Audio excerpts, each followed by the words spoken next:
రాష్ట్ర వైద్య ఆరోగ్య శాఖ మంత్రి దామోదర రాజనరసింహ జన్మదినం సందర్భంగా గాంధీ భవన్లో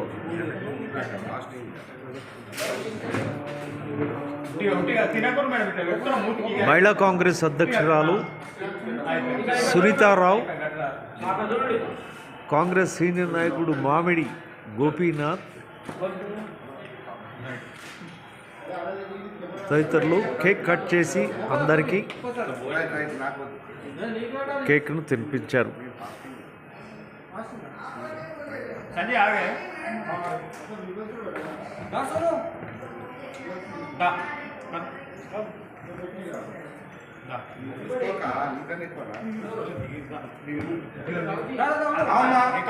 పిల్లలు మనోళ్ళే కదా.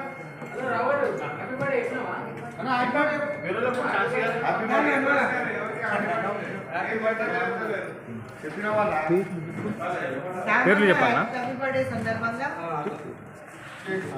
పేర్ల అక్కడి దామోదర రాజనరసింహ గారి జన్మదిన సందర్భంగా సునీతారావు గారు మన మహిళా కాంగ్రెస్ అధ్యక్షురాలు కేక్ కట్ చేసిన సందర్భంగా మామిడి గోపి గారు సెక్రటరీ కోఆర్డినేటర్, సి బాబు సెక్రటరీ టీపీసీసీ, మన కిరణ్ గారు సీనియర్ కార్యకర్త దామన జన్మదిన శుభాకాంక్షలు తెలుపుతూ ఈ యొక్క కార్యక్రమం జీవనం చేసినందుకు శుభాకాంక్షలు.